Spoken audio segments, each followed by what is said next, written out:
Hello to everyone in the house. You all are welcome to Ade Gallant story time. My story goes like this. You can't get one woman. The woman, a very rich woman, and a husband and wife. So as the man married the woman a full ass wife. Go rich who they cook na caterer. Anything about the house. As get the caterer they all departments get their own workers. So the man and the wife and the woman, they get children, about 2 children, 1 boy, 1 girl. So the woman can carry 1 girl, 1 small girl for as care, as in as help, where they help them for house. And at that she see they live, she they stay there too. So as the woman bring the girl come the house, now the husband of the woman can say, this girl you bring come so maybe make your son high no go the deal. Now I say no, I son go date as help. No, you know fit. And they say okay. So he never to tell the son can read the friend the girl.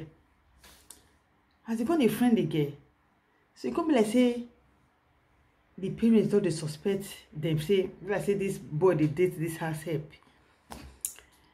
They go call the son, say come, which connection you want this house help get? The boy go say no, they don't get any connection. No, me daddy, no. The father go say okay, no wahala. So as the girl comes say they do sense, they do the sense and saying do they date the house help. Go come call the girl, go come and go say, I beg, no verse. Wetin won't tell you so. Don't be saying no love you. Because of waiting, my daddy want they suspect. So will they do this thing one kind? Now the girl say no wahala. So anytime where be say the parents of the boy they where they the girl go they shout for the girl. What did they worry you now? What so stupid? What type of nonsense is this? Useless girl, you know. You go just insult the girl without the girl never do the boy anything. So the woman, the mother of the boy, going to surprise, say, why you always insult this girl? Why? He said, no, mommy, I don't like her. Okay. The woman who will tell her husband, say, I don't tell you, say, our son no go like the girl. You know, see, and every time they quarrel. Don't they say the boy just a friend the girl? Make they not for suspect them. Now make he already shout at her when anytime where the parents did there. So now they come they suffer they waka, they do a waka. So he never to say the family, a very lovely family, good family. Then they come ask the girl, say, since we deal with them, you get good character and you they behave well. Therefore, like they sponsor you for school. You go like go school. The girl can say, yes, you go like, but money no day. They won't sponsor you. Make you don't worry. Now they can say, okay, and go. She go. So they can sponsor the girl and the 2 of the woman's children, the boy and the girl. So they can sponsor the ASEP joiner. So they can take the girl as their family person. So they don't come be like ASEP again. So go so can the girl come write exam, then she come pass, then she go enter university. Then the sense her boyfriend, the woman's son with the friend her on code, we be see they don't know for the house. Come still write exam, they come still enter university. God won't do one. They can't enter the same university because they can't behave as family. But between the girl and the boy, they be boyfriend and girlfriend. But the parents don't know. The parents of the guy don't know say they date. So as they call the date now, e never to tell belle come enter. As belle enter, now the girl come say, wetin she won't do?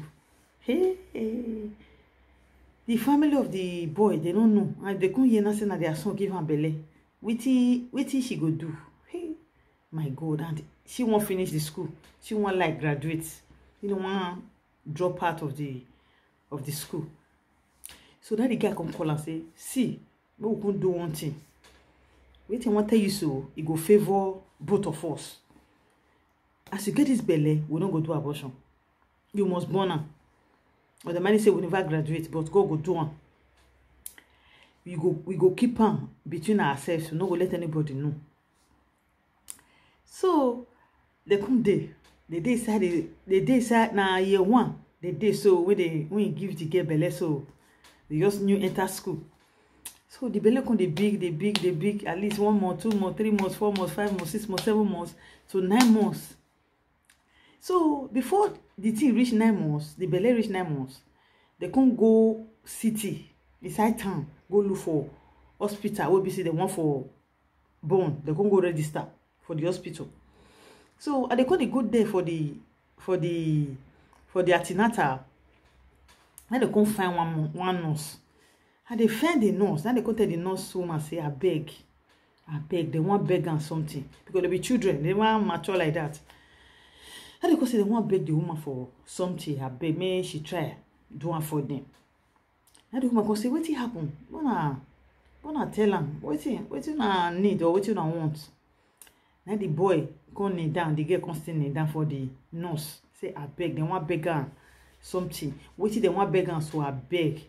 Make it keep on between herself and them. Make it be secret between 3 of them. The nurse and the boy and the girl. Now the nurse come say, no wahala. Mona talk am. You ready? Provided na good one. Now they come say, I beg this belle way this girl get for him. The in parents no. So they want one secret. Because if the parents know, they don't go school again. They won't drop them for school. And now in parents, they sponsor this girl. And now they responsible for the pregnancy. So he no want me to get drop. And himself, he no want to drop. So they want further. So me they no hear for her say she get belle. I think I say, okay, waiting una come want make it do for una. Now the girl can't tell the nurse say, I beg. This pikin, it don't remain small making born. It remain 2 months make she born. So that 2 months will remain. If she born her, whether she feel help am take off the pikin for her. Because he no want drop school. Wetin make the parents of the boy know say in get belle na problem. Na problem for her. So I beg, do one secret for them. That must say no problem. For the past how many years when he marry, even they look for pikin never see. So opportunity, you go just adopt am. Anytime I need them, I go come. The woman they come agree for agreement. So the woman can go show them a house, so that anytime they ready, may they come. And the woman come tell us, okay, see what they go they bring come every month for the feeding of the baby. Then the money will also they pay her. It can't be like saying she can be the baby worker. They take off the baby now, so they need to pay her. He just be like work. So now the boy can say no problem. Now the money day, but just help us secure the baby so that the baby no be like a person will not get parents. And the woman can say okay, and they can re-agree. They do the antenatal everything. So when the 9 months come reach, the girl come born the baby. As the girl born baby, she come born boy. So as the girl come born the baby boy. So the woman come re-agree with them, carry the baby, go. And before this girl born, because they go house every holiday. You understand? So that period where that girl come to get belle, she not come to go house. So the people come to imagine, the parents of the people come to imagine, say, why this girl no dey come? Where come be say na only you dey come for holiday? They will come call her, say, why you not come house for this holiday now? See your brother don't come, you not come. Because they can't be family people. They call themselves brothers and sisters. So now the girl go tell they say, you just go her mother's side. So they just go greet one of At time go greet one of her mother friend. At time go see go her mother side like that. You can't like the she can't like the treat them because belle day. If you reach there, they will not say she get belle. So she don't want me to see her with the belle. So till 9 months, this girl come born. As you born, the woman that nurse can't take over of the baby, can't really take off the baby. So before the girl come, they go ask. They don't know say she don't go born hiding with their son. She with her son. She with their son already born. Baby boy for her, so they don't know.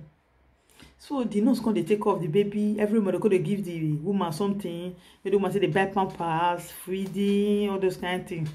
So every weekend like this, maybe Saturday or Sunday, they'll say go the woman house, go see the baby. They'll greet her, carry her, play with her thing before they'll still go out. So like that, the parents of the boy don't know. They use a do on code. Not until they won't graduate. When they as in the thing can't be, it can't be SS party. You understand? The day of their graduation, they come bust out, come tell their fathers, tell the boy go tell his parents say, Daddy, in get baby. And I say, when you take a baby, he say nah, that girl wey dey do us follow us that time. And she born for her. And meanwhile, now that they do graduation. So that is the father say, are you sure? When they bring the baby one day, so the nurse woman just say bring the baby come. You come, the man come surprise say, so as I get this baby, now see for that the school, now see continue with the school. Meaning now be better person. Now be better person. Then mama go say, how should they shout for this girl that time for her? Me they say, if near her more. Now what for now? Or do not good thing. Thank God say, waiting will say una do una fulfill her. Una come say bring over happiness, come back house. So now so they just come take joy there together. After the graduation, now they go feast date for wedding and they do marriage. The thing was just it was successful. It was a wow. It was wow. If you really see that there, no, it was lovely. So that is the little story of today. Please don't be by shout for person that they don't know who like or not like. Some people they like the person but they shout now loud. They like and they maybe people don't understand waiting day. So that is the little story of today. Have a wonderful weekend. Love you all, my fans. Kisses to you all. Bye bye.